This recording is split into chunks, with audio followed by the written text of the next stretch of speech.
We are Rogue Media Sports. Hey, it's Mark Goodman. And I'm Alan Light. On today's podcast, Record Store Day founder Carrie Colleton is joining us to discuss the April 20th RSD special releases. Plus, we'll talk live with our audience, the Sound Up Pod Squad, and find out who still listens to vinyl. And some updates from the Beatles universe. Oh, good. Sound Up with Mark Goodman and Alan Light, the only music podcast that matters.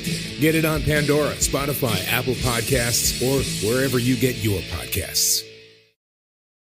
It is a Doomsday Podcast. First place, Dallas Cowboys get a 31-23 win over the Washington Redskins on Thanksgiving, and alongside, of course, is Ed Werder. We are in a luxury suite just moments after this game as we record this, the Doomsday Podcast.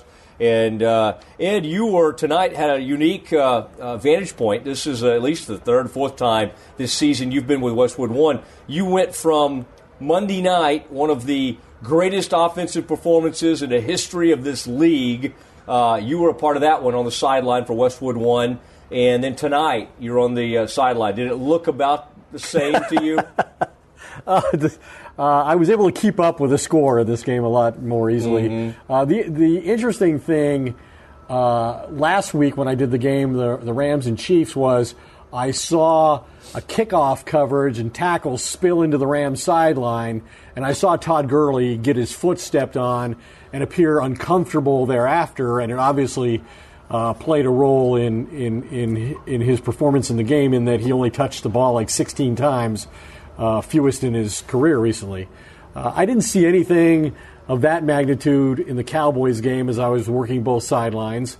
The most interesting observational reporting I could do was, it was a surprise to everyone, and Scott Linehan said in the locker room after the game that it wasn't until the final minutes that they decided not to play Tyron Smith at left tackle because of that neck injury that he suffered against Atlanta last week. He had practiced sparingly, but the full expectation everybody had was that he was going to play. And to see Cameron Fleming out there and call that in, right away, bring a lot of attention to that, which I felt good about given what happened in the first half. But it was interesting when Cameron Fleming came off after the first series. Tyron Smith was right there with him, and he had his big black brace on his right arm, so obviously there's pain radiating down his arm from his neck. And just trying to coach him and calm him down and get him into the game. And I'm not sure he really accomplished that in the first half because he was beaten pretty badly by the defensive end on that side of the field. Preston Smith had 7 pressures in the first half and 4 quarterback hits and a sack and a half. So it wasn't exactly, compared to Chaz Green, it was one of the greatest performances by a backup left tackle. It was Anthony Munoz, compared to Chaz Green. Yes. Chaz Green just got cut the other day by the New Orleans Saints, by the way. I just saw that. But yeah, I think we'll talk more about that because I think I'm impressed with one thing in this game primarily, and that is the things that the Cowboys proved were strengths and areas where they had depth, where last year that failure was their undoing. All right, we're going to get to a lot of that. We have one of the greatest wide receiver performances we've seen in a long time. This offense suddenly has extremely good balance, which is not something we expected. And this team is getting turnovers. They're getting takeaways, which is not something we've seen them do in the last few years. And on the other side of it, they're playing mistake-free football, yes, which is the only way they win. They are 6-0 this year when they don't turn the football over. They have not been beaten if they don't turn the ball over. Yeah. And if they turn the ball over even once, they have not won a game. Remarkable. I was hoping Ed would save that. It is time. Plenty more. It Great is time for Frito to play the music.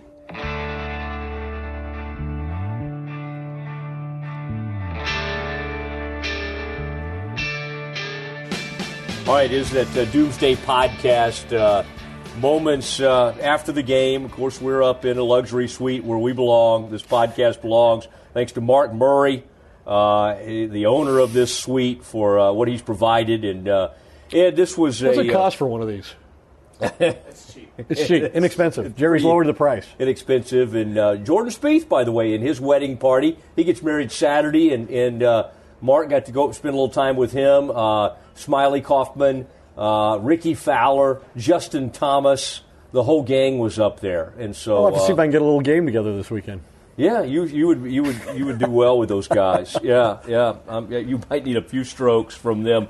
But Ed, to start this thing off with, I mean, let's put the same thing in perspective, which is what we do best. Insider knowledge, all those things we gain. I like you after the game. The offensive staff sort of just congregated around you. I won't mention who it was, but they all were sort of drawn to you after this game. But Ed, first of all, this team, and you'll hear from Jerry, you'll hear me ask Jerry this exact thing. They were 3-5, left for dead. The only reason we were doing big numbers on this podcast is because they were losing and they were excited about who would be the next head coach.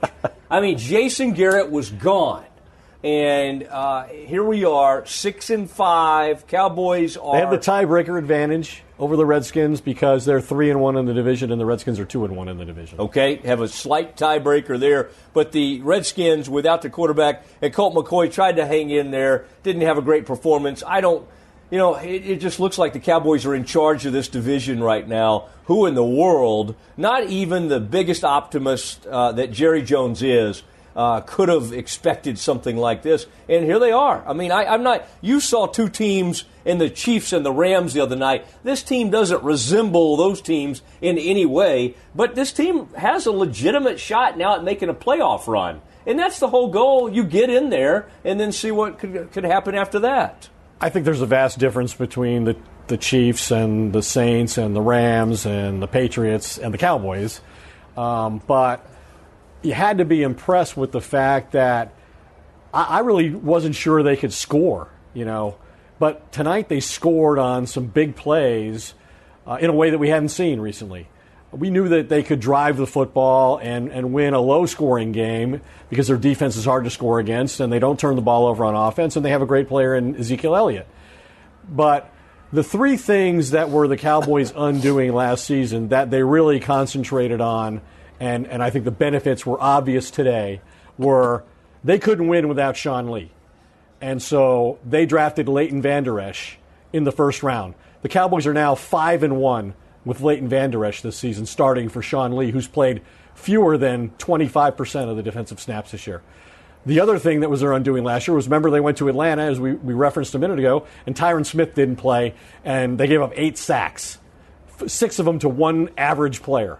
Never seen an average player dominate a game like Adrian Claiborne did that night. And he got a nice contract out of it. Yeah, he went to New England.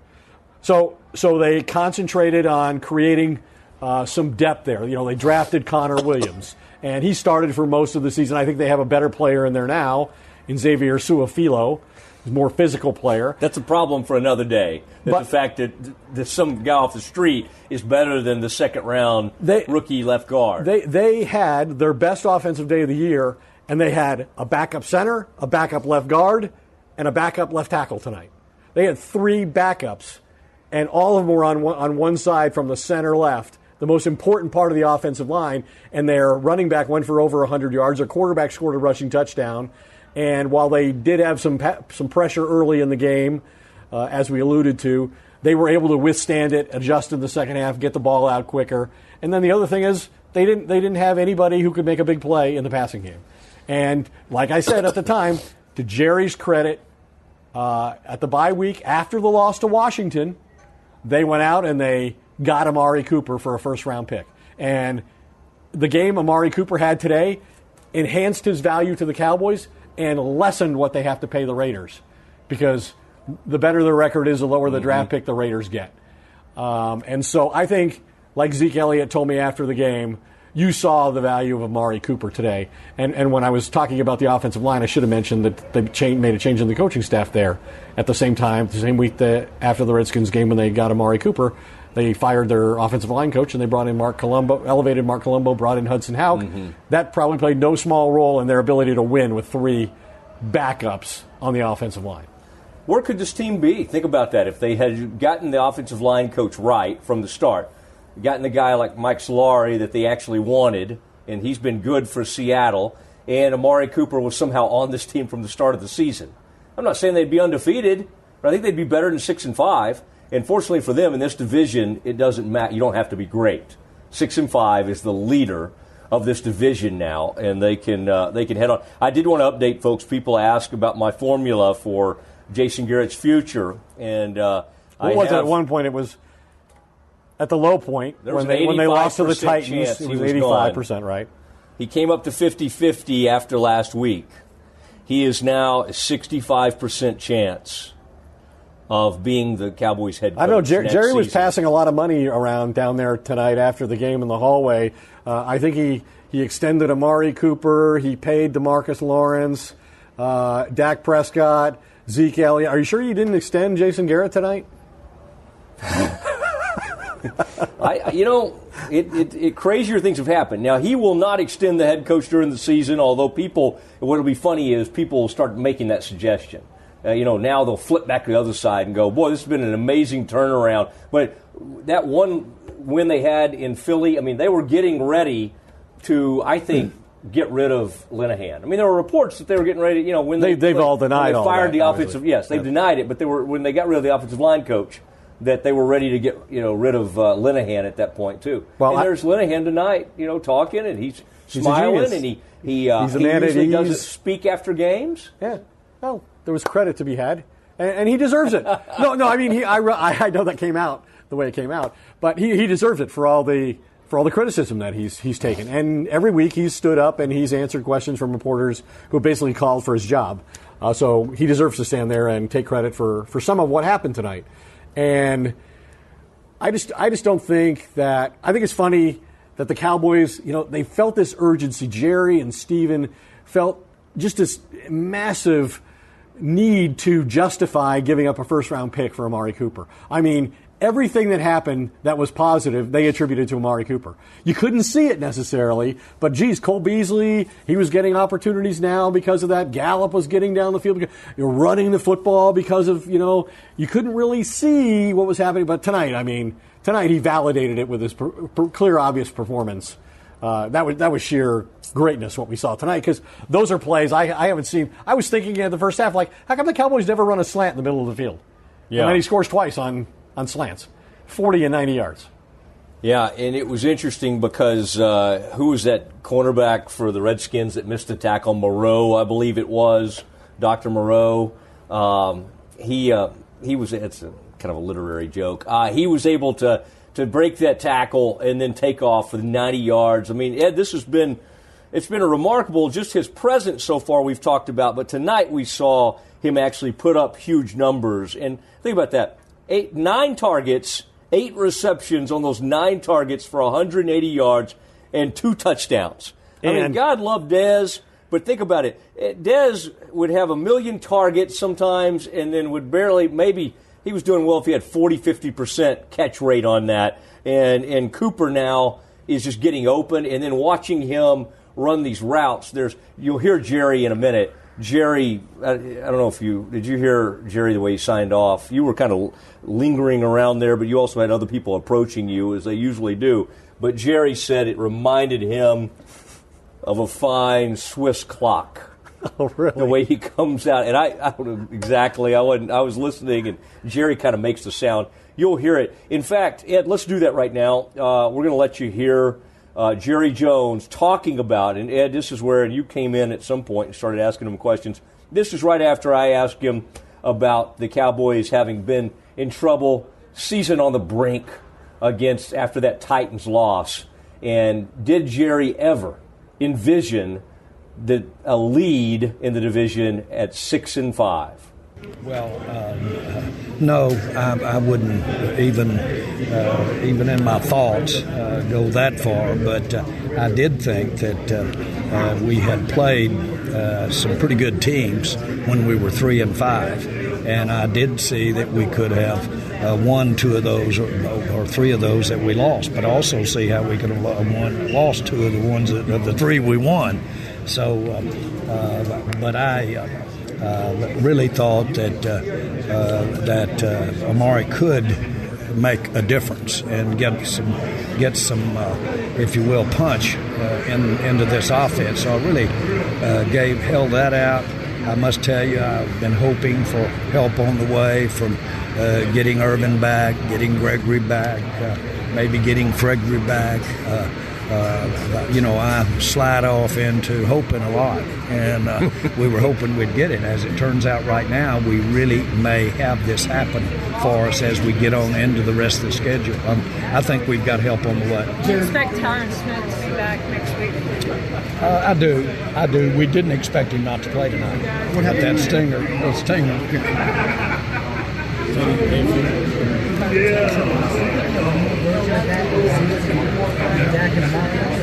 Well, I don't want to make those comparisons because those are 3 Hall of Famers. But in their own right, in today's game, those 3 guys can carry the name. And I think we can build it. And we then had a great offensive line, really. If you line them up and see who we had, and there's similarity there. We had Jay Novacek that was our short yardage guy, so to speak, and so we've got those are differences in those guys that made them all up. So what you told me when Jay retired, he said we may have lost really the most important cog in our whole show here. But anyway, they got it going. They had a good formula, a good rapport. I think can't happen here. Yes, nothing tomorrow will be a big part of this for a long time to come. He's found himself. What did the players do for Gallup? And can you talk about, are you flying him back after tonight for the funeral? Yes, and yes. The answer is yes. And he's when you're young, death is really hard to just live with. And not that he's having any trouble with that, but the point is it's hard. And you just have to realize that about young people. And in any way you can, be there for him. And this team sure gathered around him in a big way. And I'm not just talking about physically and every night. They've really given him a lot of support. What did they do for him in the locker room? Did they do something for him in the locker room after the game? Yeah, I don't want to get into the detail of it, but it was very meaningful, very, very, and Jason and all of the team and everybody else shared in it, and about as genuine, touching a moment as I've been a part of. DeMarcus Lawrence had the interception today. At this point, is he just digging deeper in your checkbook right now? Who is that? DeMarcus Lawrence. Well, we've got several of them out there that are gaining on it. In my mind, that Amari looked to me like he's making a bid for some cash.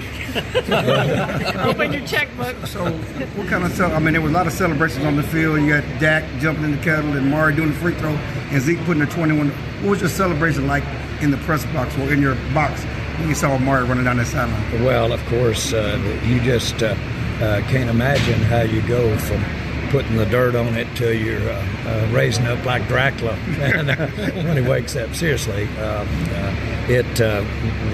was elated when Lawrence got that interception, and especially after the big play there with Amari. So all of those guys, you look out there, and those guys that are making those plays have worked and have the talent to make them. You're so big on the Salvation Army. How much did you enjoy the 2 celebrations in the red kettle? I thought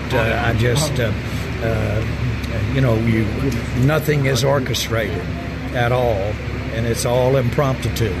But maybe one of the biggest moments we've had in our association was with the Salvation Army was when Zeke jumped in, and this is good stuff out there tonight. I love it, and the attention going to help just making aware. That's the purpose of this association, is to just create additional awareness for that great organization. And they appreciate it so much. And there's 3 million volunteers out here that are involved in these red kettles on Christmas Day. And to every one of them, you're giving them a thank you. So you're even willing to live with that penalty in that situation? Yes, I am. And any fine coming, I'll gladly add on to my credit. They've knocked the fire out of my butt already this year. So with these fines, I'm about to run short. Hey, about how Dak's responded since the Tennessee game, especially taking care of the football? Well, he's you're surprised almost when he doesn't take care of the football. That's his, that's his game. And a game like tonight, you just look up at the stats and you see their turnovers and our turnovers. But what goes with that is a lot of other things, but I just think we're seeing a winning quarterback right now. You think so much of Sean Payton. You watched tonight's game, and how much are you looking forward to next week's game to kind of see where you guys are? Well, the last time I remember when Bill was coaching here at Parcells, Sean came in here and his fullback made 4 touchdowns on us, 4 touchdowns, and beat us. And then they had a little vibration, whatever you want to call it, on the plane, and they just flew all the way to Denver to get back to New Orleans so that they could have it all. Now that's a coach. Right. Has the fight been set for March 3rd, 16th? And I'm not for sure if we've got our date there, but we've got a commitment. We've got a commitment. There it will be here. We've got the date is not done. Yes. And I should know if the firm date is there, but I think it's already been announced. No, it's been announced. The dates haven't been announced. We're planning. I don't think you covered that. But we're planning to have a fight. What is March 16th about Gallup to come here and play today after this emotional week? To tell you more about him. It tells me that he really wanted and took comfort being with his teammate, and his teammates wanted that. And he's just such a young person, and this way he gets to be with his team family here, and then he gets to be with his family tomorrow. We make sure he gets down there tonight. Just to be clear, you did send your plane Tuesday to pick him up, yes, and you're flying him back tomorrow. Yes. I really don't want to say that, but you can say it if you want to. Okay. No, but I got you. Okay. Thanks, Jerry. I'm sure they asked you on this, but Cooper's 24, Dak's 23, 24. Zeke's 21, 22. I'm excited to see these guys grow together. Yeah. And it's like I say, when you see them make the plays, you look at their talent level, you look at how we depend on them for their contribution, then it's really, I'm optimistic about the future. When I see Amari, I see Zeke, I see Dak, I see that offensive line, relatively young offensive line. So I feel real good about this from the standpoint of them together. It's too early to say the new triplets, right? What? It's too early to say I the wouldn't new do triplets. that. Those are 3 Hall of Famers. We can say I do think this. I do think this. We haven't had anybody just smoothly move away from them like that in a long time. Okay, it was just like a fine Swiss clock, just chunk. Thank you. There he is, Jerry Jones, commenting right after the game. A very excited Jerry as he heads off. What does he do on Thanksgiving, Ed? They go to Stuttgart, don't they, to hunt ducks and have their holiday? But I think Steven's son has John Steven. John Steven has a one more game with Arkansas this weekend. If I were him, I would think about transferring. I mean, that's a pretty rough team right now. He's not used to losing like this. No, and boy, they've had a rough go. And by the way, the coach of their team of Arkansas, his son is the quarterback at Highland Park now. All right, as we continue on the Doomsday Podcast live from a luxury suite. Just about an hour after this game, after the big win for the Cowboys. And let's talk a little bit more about this offense. Zeke Elliott has a really nice day. 26 rushes, 121 yards, and a touchdown, and was able to. Did you like him throwing the cash in? Somebody had a prop ready to go. Used to be props would get you in trouble, which they did later. It did get him in trouble later, but the photographer, I don't know where you were standing when all this happened, the cameraman, he had this thing set up. He runs up, gives him a little cash, and then he puts the $21. Did you have a good vantage point for that whole scene? No, I didn't, and I'm not sorry that I missed it.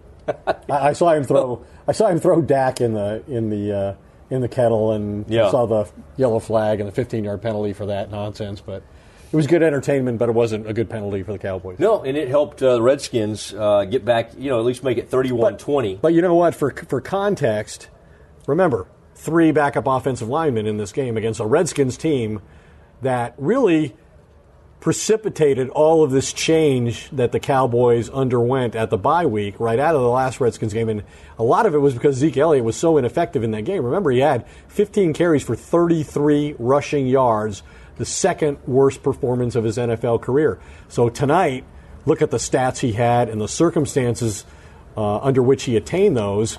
3 backup offensive linemen out there, making it, I think, all the more remarkable. But the guy who's making the difference on this, he's the guy. Like, football's a simple game. Like, it's get the football to your best players in space. Well, until now, the Cowboys had one great player, Ezekiel Elliott. And now maybe in Amari Cooper they have a top 15 receiver.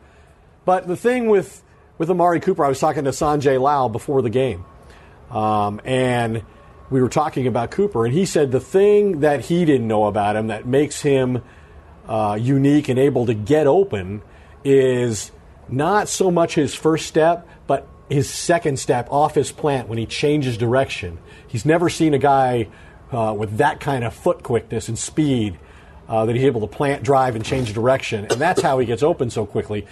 And so not only did he have an incredible night catching the football, he had like 5 first downs in the game. His first 3 catches were all on third down that went for first down, so he's extending drives when Zeke and Dak scored. He's part of that. And then he makes the 2 huge plays and has, 119 yards after the catch?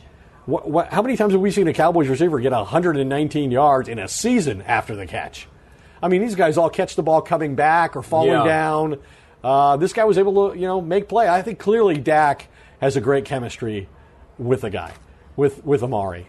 He's trusted him from the very beginning. And they've been together for, a month now? Yeah. And they already have this kind of chemistry. We've got some grades to give out and that type of thing. And Ed, you had some really good things on Amari Cooper. I do want to let people hear, Ed was with Westwood One tonight doing his sideline work.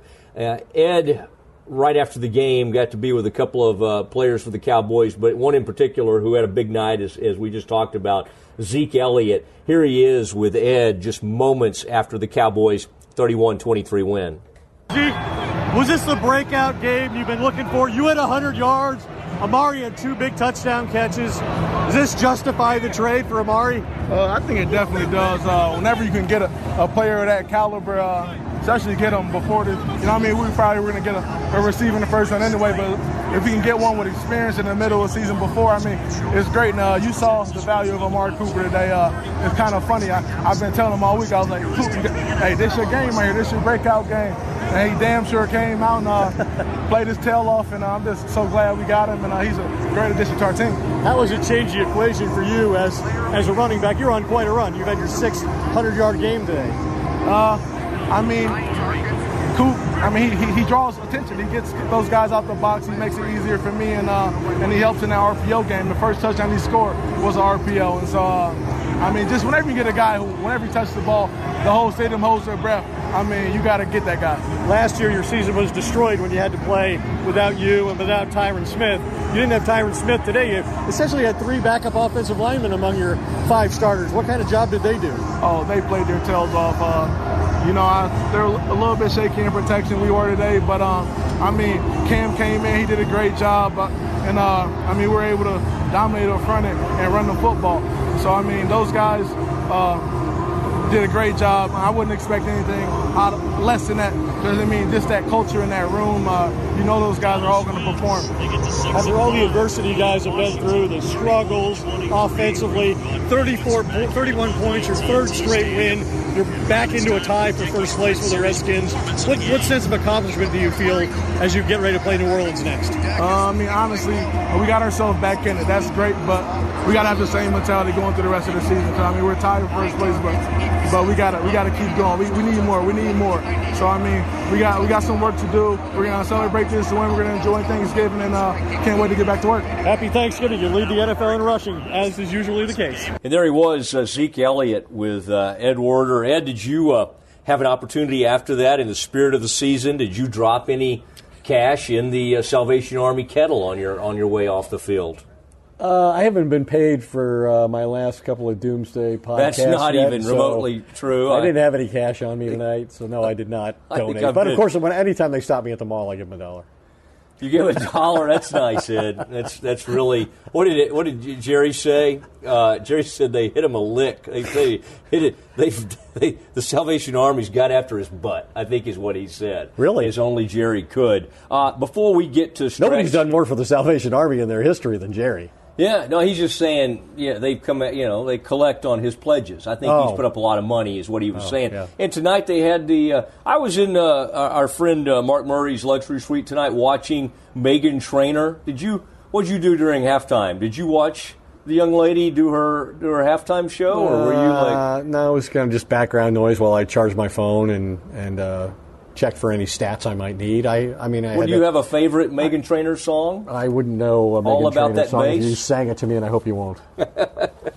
Okay, before we get to stretch, though, and we're about to, thanks to the folks at MyBookie, always talk about them, and unbelievable reviews. The mobile site, very easy to use, and make your way there. They pay.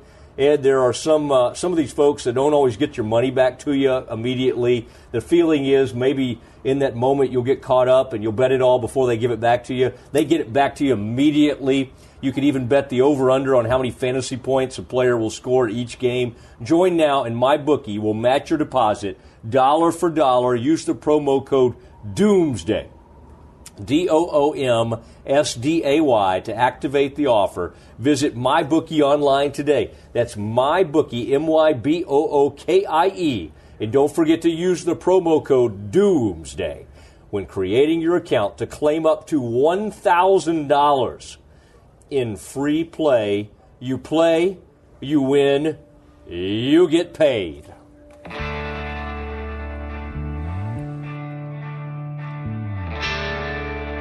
And it is everybody's favorite segment. That's a Stretch. Glenn Stretch Smith joins us after this Cowboys victory, and now they are in first place tie with the Redskins. And let's start right in on the defensive side of the ball, Stretch. And let's start with the secondary for the Cowboys. Obviously, pass rush helped a lot from what they were able to pull off. But how did this group play? And then you actually saw a couple of interceptions, not something we're used to with this unit.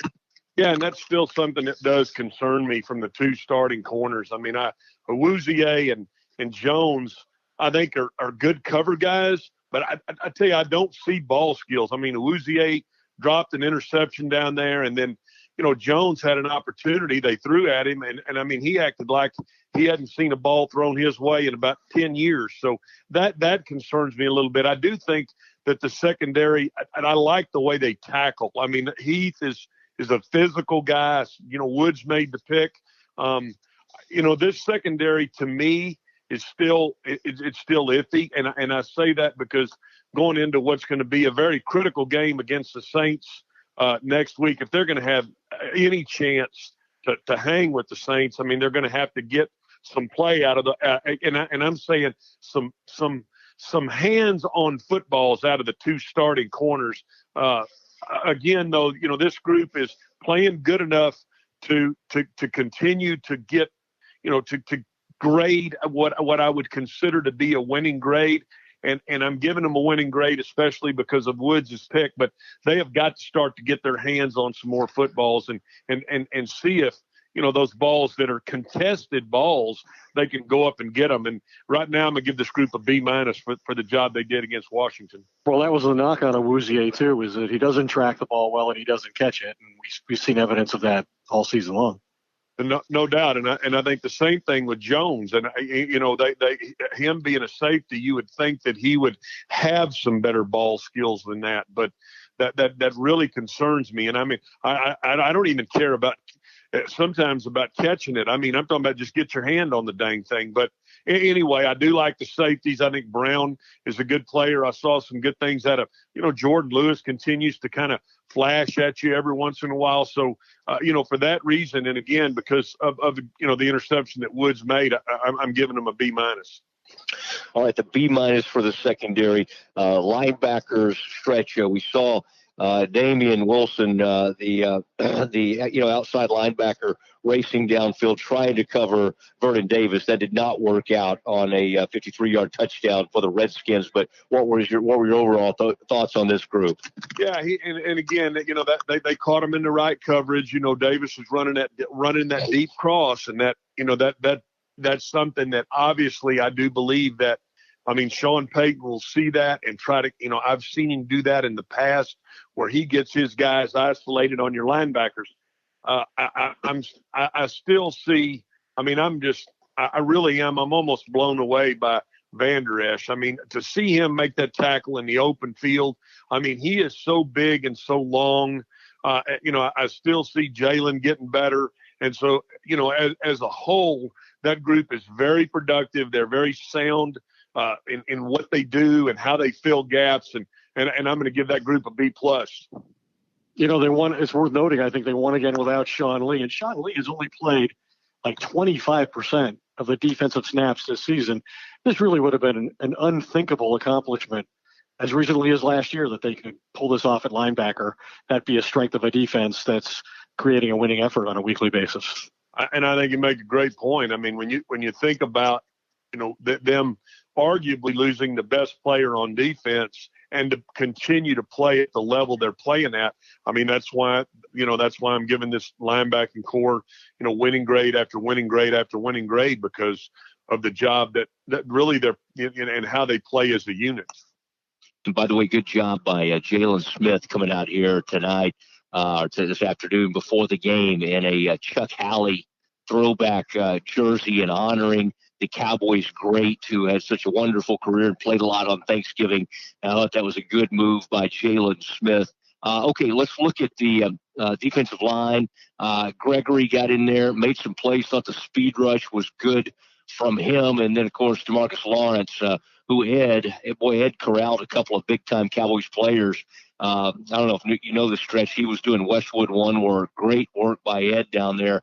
What did you make of the defensive line and what they were able to accomplish? I didn't see as many good things as I have seen out of this group, and I guess I anticipated them to really get more pressure. I got a little concerned that they allowed McCoy outside the pocket and to do some things outside the pocket. Now, Lawrence is so athletic. I mean, he knew when the tackle tried. I mean, he played off that cut block and knew, hey, they're trying to cut me to get my hands down because they want to throw some kind of tunnel or bubble. He goes up and makes the interception, and I'm still looking for that guy that can get on the other side. I didn't see Gregory do the things that I'd seen out of him. I mean, continue to flash. I think they are missing Irving a little bit. The rotation, they put the Kansas kid in there, and I thought he did okay. I thought Collins did okay today. But, I'm going to really give them what I felt like was just kind of a hard hat, kind of a working day, and a B, B minus as a grade.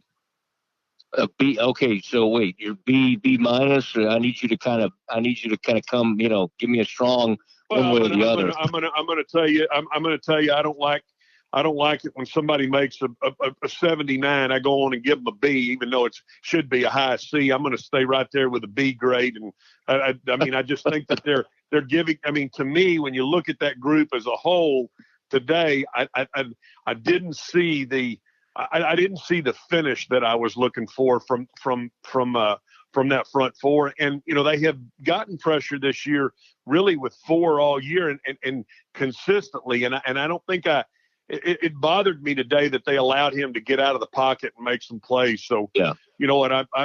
I'll give him a B, and I'll stand right with that. I appreciate you looking for me to grade it on the curve a little bit. But I wanted to clarify that. I like Price and Woods and some of the work they did coming back after being injured. Okay, let's go to the offensive side of the ball, and why don't we start with the highlight of this whole thing, and that was Amari Cooper having a breakout game. We've obviously bragged on him and what he's done for this offense. This is the first time we've just seen him completely take the top off of an opposing defense. And I say that, but he actually got down the field and made, run after catch kind of things.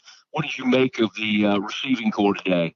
He really is. He's a polished route runner. I mean, he knows how to set guys up. He knows how to get inside.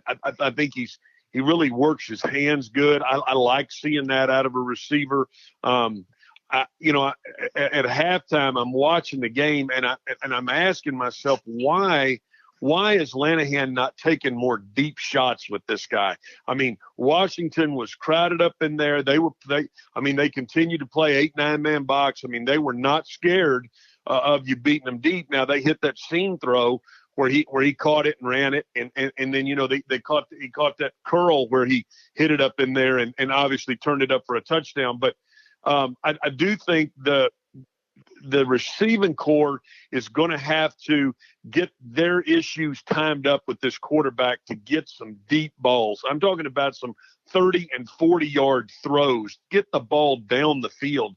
That still concerns me. That has nothing to do with the receivers. I'm talking about as a coordination of the entire passing game. And finally, he did hit that seam throw that allowed him to hit it for 90 yards. But obviously you see he's got that run after catch ability, and he's got that top end gear. I'd like to see Lanahan use that more to stretch defenses vertically and press that ball down the field. But as a group, and how they performed today, how they caught the football, what kind of routes they run. I mean, I'm giving that group an A. A for the wide receivers. What about the tight ends with Jarwin actually making some plays, and it seemed like they were using him in the run game as well. And then, of course, in the short yardage, they like to send Schultz in there, one of your favorite young rookies for this team. How the tight ends play? Yeah, and I mean, he's still soft as a Krispy Kreme donut as far as blocking, but they do like to get him the football. And I saw Gathers get in there, and he looks like he's still trying to make his way. I do like that Jarwin. They can move him, so obviously he's a smart guy. I think they missed Swaim a little bit here, but overall, I thought that group played okay. They gave you a winning effort today, and for that, I'm going to give the tight ends a B. All right, and let's move up to the offensive line, and your guy, Suafilo. You've really fallen hard for him, but I want to start in particular, have you sound off on Cam Fleming filling in for Tyron Smith, not able to go today. I guess he could have gone, but they were able to rest him. What did you make of his performance and then this offensive line as a whole? Yeah, I thought Fleming played pretty. He gave you another workman-like day. I mean, I thought he fit in okay. There's a reason he's not a starter. He's got some issues getting his hands extended when he really has to run that wide rusher over the hump. And Dak to me still looks a little uncomfortable in the pocket, and I think that's hard for a young tackle because you got to know where your quarterback is, especially when you've got that side. But as a group today, I really did. I thought the Cowboy team just kind of gave you a workman-like effort. And I'm gonna backtrack just a little bit here because I thought Noah Brown. Let's go back to receivers 1 minute. I forgot this, Matt. But Noah Brown, they motioned him in about 8 or 9 times and used him as a fullback. And I was very impressed. I didn't know whether to grade him as a tight end, as a fullback, as a receiver. He ran a great route on the comeback out there. So I was really impressed with what he did from a blocking standpoint, and that's kind of why I'm talking about it from an offensive line standpoint, because he kind of put on that hard hat too today and went and did some things that I don't think he's real comfortable with in the same way that Fleming did. Mm-hmm. I thought this offensive line just kind of went to work today. And again, it's hard, man, on this short week to get guys ready to play. But I thought they just gave you a workmanlike effort and just kind of a B grade. That's the best I can do there. All right, and let's hit the running back. Zeke's day and what he was able to do out there. Yeah, Zeke is staying patient with his runs. I thought he still runs with great leverage. I mean, he finishes runs. I like that. I think Rod Smith. I mean, he does some things as a backup that really I think helped kind of give Zeke a breather here and there. I mean, he's a great route runner. I think, he's not afraid to get in empty sets and run some routes. And I mean, Zeke is an all-around football player. He can block. I mean, you saw him today. He chipped a few guys, picked up a few blitzes. Another, what I would consider winning effort, and I'm going to give him a high B for the job that he did. Well, we certainly appreciate it. Any thoughts on the special teams? I think they were able to get Maher close enough to make him feel comfortable. Not a player I have much trust in, but he was able to knock that in. Did you see anything on special teams? I saw our favorite guy, Lenore. Go ahead. Yeah, their coverage teams were the shits today. I mean, they really were, and that concerned me. I mean, they let a long punt return, and then after touchdown. Yeah, and they set up 2 touchdowns, right? Because on the long kickoff return, it also set up a touchdown, and that really, I'm going to tell you now, that's a big red flag to me when your coverage teams are not covering with the same, what I feel like is the same effort. I mean, I'm going to pin 14 points on the fact that they did a poor job covering the punt. And then after Zeke tried to put Dak in the red kettle, then they got the 15-yard penalty and had to come out and go cover the kick. And when you have to cover a kick, you have to, you've really got to stay disciplined with what you're doing. And I think on both that punt and the kick, the damn kicker had to make the tackle. So you know what? Special teams coverage wise, it was really poor. And it's the first time I'm going to get on Keith O'Quinn and that group because the coverage teams are going to get an F. I mean, it was bad. All right, boy, I tell you. I wholeheartedly agree with that. I'm glad we actually got to the special teams. Well, I'm glad we got to it too. It was Thanksgiving. I didn't know we were going to have expletives, but Stretch, you sort of brought it there at the end. But hope you had a meaningful and special day, Stretch, out there. Got to spend it with your son and your rest of your family. What was your favorite item on the table today? Can you share that with us? Yeah, I can. My mom melts a bunch of marshmallows over those sweet potatoes, and if there's any way I could IV it in, I'd just get me a straight IV and just plug them in. So appreciate you asking today, and hope you guys have a great Thanksgiving. Sorry I had to finish it on a little rough note, but sometimes you know what, you gotta change your verbiage and let guys know you're serious about the special teams, and it wasn't worth a tinker's butt, and that's that's what they got. All right. Your honesty. Yeah, that's why we pay you the big bucks. Thank you, Stretch. Appreciate it, and we will talk to you soon. And there he is, Glenn Stretch Smith with That's a Stretch. Ed, were you offended by Stretch's language this evening, or is it just, are you used to it at this point? I mean, sadly, I'm becoming conditioned to accepting it. I ban profanity on my Twitter feed to get you blocked.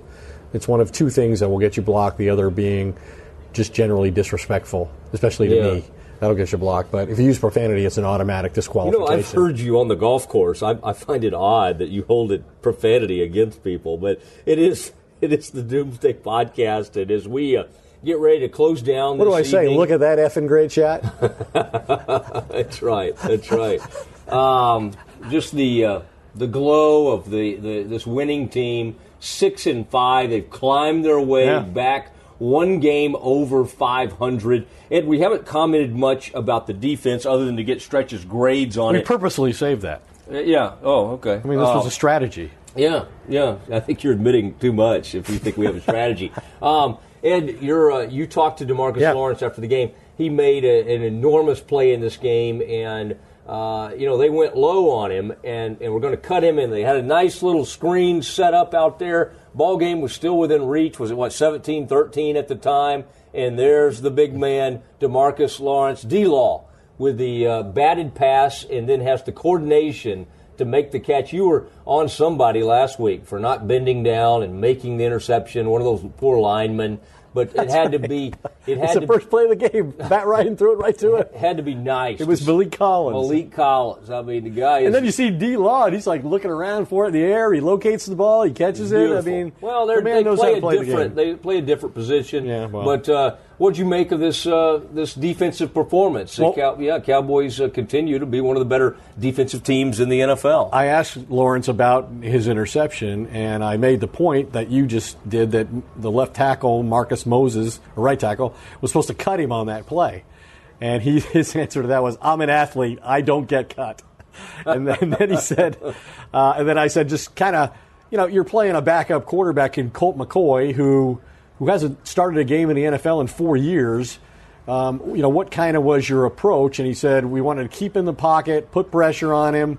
He said, our secondary's been playing great, so we wanted to make him uncomfortable, which he was, he said.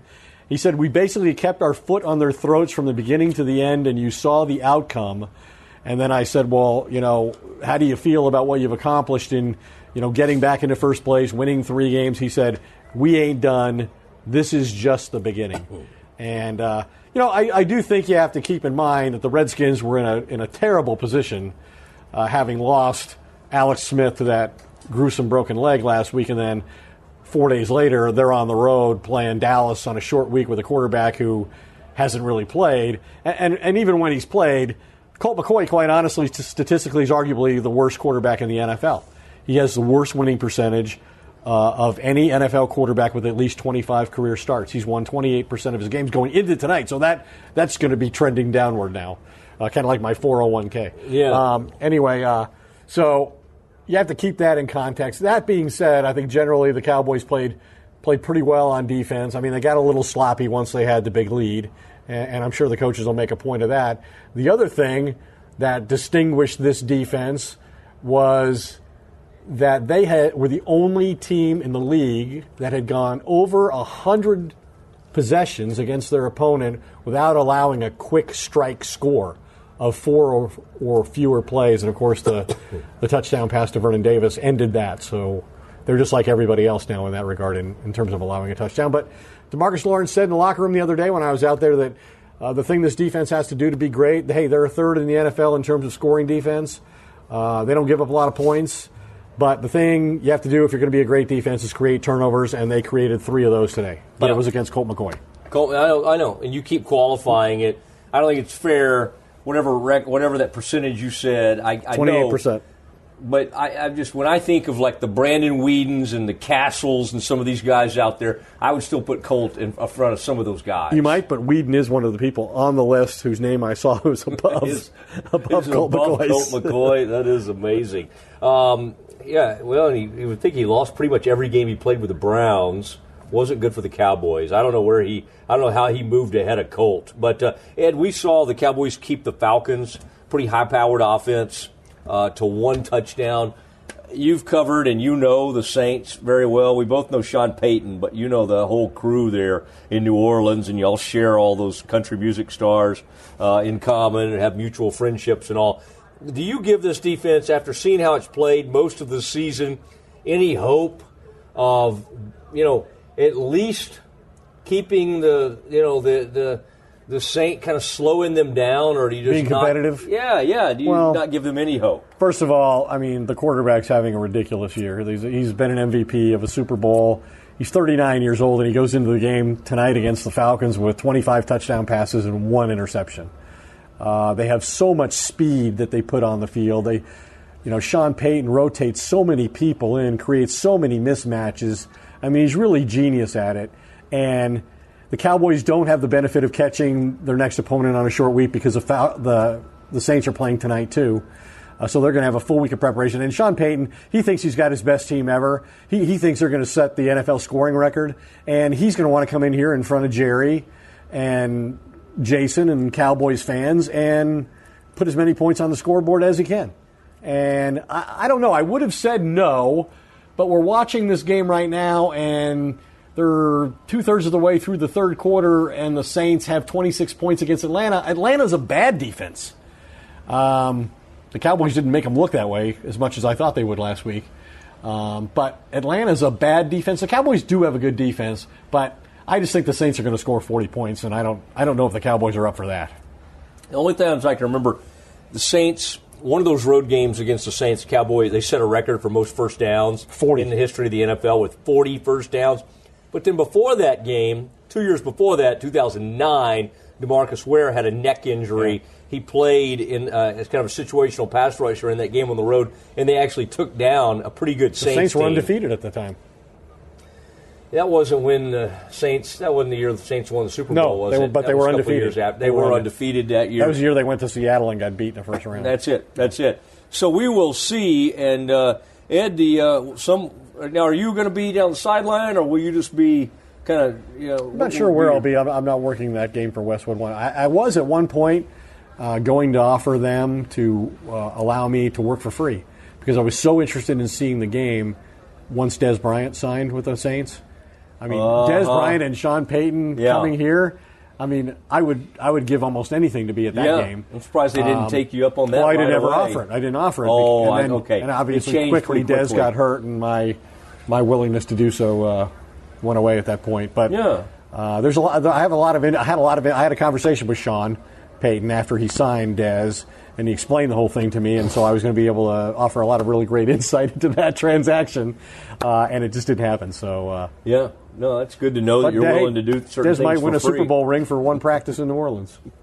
That's true. It is the Doomsday Podcast. We thank you for continuing to listen. We're doing the biggest numbers we've ever done with the Cowboys on a roll, and you guys continue to listen all the different places. What are we on, Ed, right now? Pandora, Spotify. Pandora's new. They just did a deal with our platform. We want to thank Revolver. I want to thank Hodges Capital. They've been an enormous part of this. Ed, is anybody you want to thank? I think we ought to thank Mark Murray, our host for tonight's I think you've post-game. done that, but yes, I appreciate it. Have I done it too much for you, Ed? No, I'm just saying DJ so sensitive. DJ Ringenberg did a nice job. Yes, he's bowing and praying and continues to do an excellent job. Wish we could get him away from that horrific radio station. But happy that he's a part of this thing. And thanks to Frito back in the studios, Frito Nation Productions, of course. I'm Matt Mosley on behalf of Ed Werder and the rest of the gang. Good night from AT&T Stadium. Cowboys win 31-23.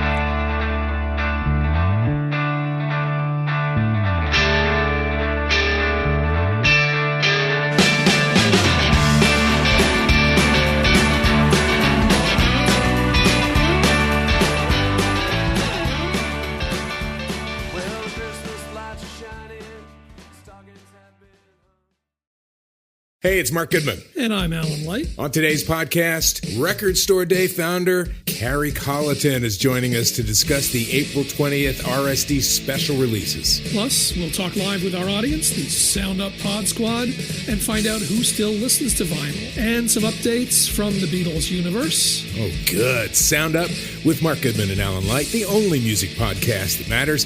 Get it on Pandora, Spotify, Apple Podcasts, or wherever you get your podcasts.